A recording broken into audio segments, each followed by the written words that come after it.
Hi everybody, we're back for part 2 of finding the surface area of prisms.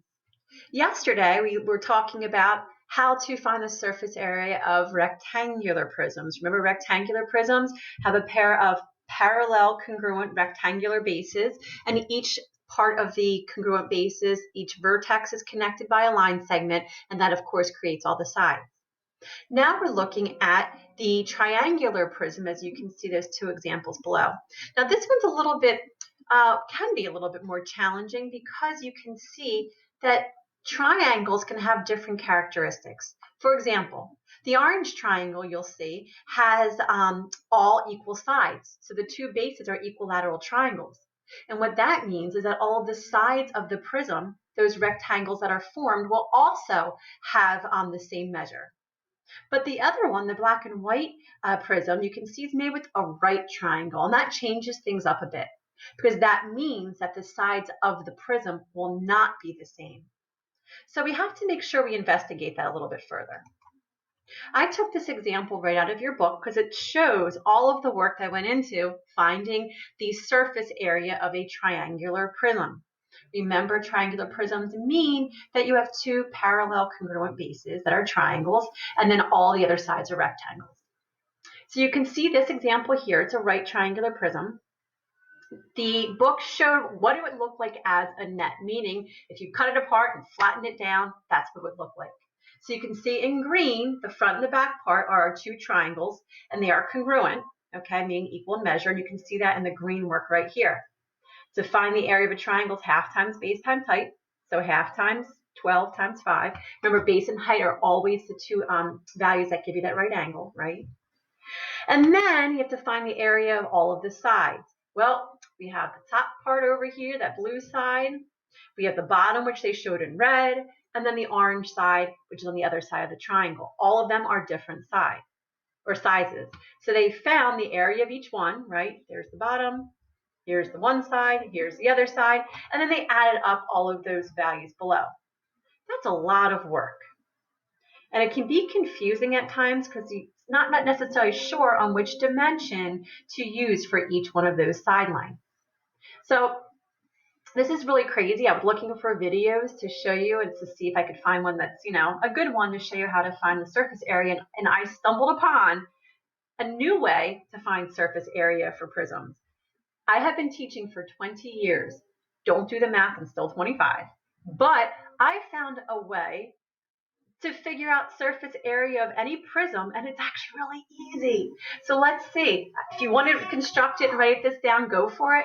But I would think you might like this way a little bit better. So I have this example. Remember, you know the answer is 300 square centimeters, and I just took this picture again, and I showed you just an enlarged version. I'm going to go about this, though, a different way on how to find the surface area. Okay, so first, just like the other one, we need to figure out the area of the bases. Let's do that first. So I'm going to figure out the area of each of my bases. And I have, again, two right triangles right here, right? And then one in the front, one in the back. So to find the area of my bases, I have two bases, right? And each one of them is a triangle. And to figure out the bases, it's 1/2 times base times height. You can see my base is 12, and the height of that is 5. Those are the measures that make the right angle. So 1/2 times 12 times 5, and that of course is going to be 30. But remember, I have two bases, so the front is 30 square centimeters and the back is 30 square centimeters. So right now I have a total of 60 square centimeters. That's the area of the front and the back. So this is kind of a shortcut that I stumbled upon, and I can't believe how easy this is. The next thing you can do is a second part of the formula, which I'll show you in a minute, is this method of finding the perimeter of the base.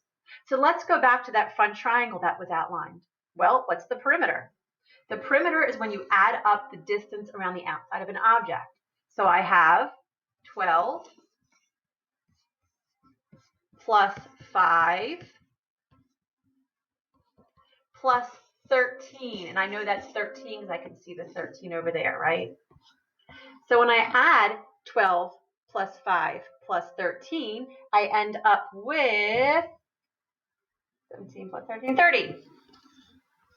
So the perimeter is 30. And when I go to figure out that perimeter, there's one more step. And you multiply it by the distance between the two bases. So you see how far apart these bases are? They are 8 centimeters apart. So the perimeter times the distance between the bases would be 8. I'm going to multiply it.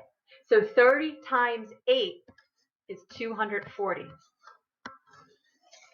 You take your two values, the surface area of your triangles, you add it to the number you got when you found the perimeter times the distance between the bases, 240 plus 60, bam, it's 300. 300 centimeters squared. So that really does seem confusing, but talk about less work, right? If we look at the previous screen before that, if I can get it to go before, oh, I can't, here we go. Boop. Look at all that work. It's just you can't really see because I don't want to erase my stuff yet, but it's a lot less steps. I'm really figuring out two major parts and adding them together. So we're going to try another example and see if we can do it together, okay? Before this, though, I just want to show you that the formula for this is listed below, okay? So the first thing you do is figure out the area of the base. If you look at this formula 2b, the capital letter B means the area of the base. Because they're triangles, you find the area of a triangle. There are two bases in any prism, that's why it's times 2. And then you add it to the perimeter of the base, multiply it times the height. Now the height is another word for the distance between the two bases. We call that the height as well, okay? So the height or the distance between the bases. Bam, that's how you do it. Let's try another one together. Okay, so again, here's our formula up top. Surface area equals 2 times the bases plus the perimeter of the base times the height. All right. First, I'm going to figure out the area of my base. So here's my triangle. Remember, the numbers that you use are the numbers for the measurements or dimensions that give you that right angle. So I have 4 for my base, and you can see the 3 right there makes my right angle. So first I'm going to do 2 times the area of the base. So 2 times, and I have half times my base is 4 times 3. Half times 4 times 3 is 6. I have 2 bases, so really the surface area for my triangles is 12. Next, I'm going to find the perimeter. That capital P means perimeter of the base. So my perimeter means I'm adding all of these numbers together, the outside, right? So my perimeter is 5 plus 5 plus 4. And 5 plus 5 plus 4, of course, is 14. And once you find that perimeter, you multiply it times the height. The height is the distance between the bases. Bless you. And we get an answer of 210. So what do we do with these two values? Add them together. 12 plus 210 is 222 centimeters squared. That's not so tough, is it? I don't think so. So let's recap what we do. Find the area of your two parallel congruent bases. Remember, for triangles, it's half times base times height, but since you have 2 of them, you multiply it by 2. Then find the perimeter of the triangle, meaning the distance around the outside. After you found your perimeter, you multiply it by the height, and the height is the distance between those two bases. Add those values up, and bam, there you go. I have 2 other examples that I'm going to ask you to try on your own, okay? So here you can see we have a right triangle, and we have also an isosceles triangle. You're going to find the area of the 2 parallel bases, right? 2 times the area of the base, and you're going to add it to the perimeter of the base, multiply it by the height or the distance between the bases. I would like you to try pause this video right now, and I want you to try to solve it on your own and then compare it to the answers you'll see next. Did you pause yet? Pause. Pause. Seriously, pause right now.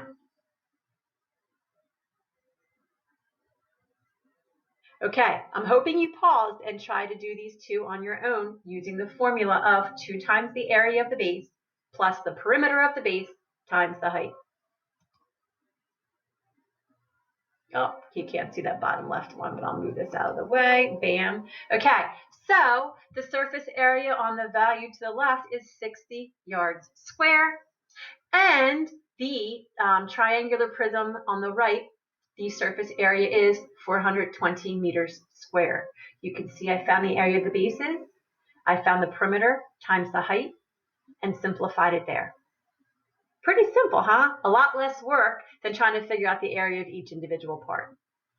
If you have any questions, please make sure you join me on my my classroom meeting today from 1 to 1:30, and I'll answer any questions that you may have. Please also take your time with this, write things out, and you're more than welcome to use a calculator. All right, kids, have a great day. See you soon. Bye.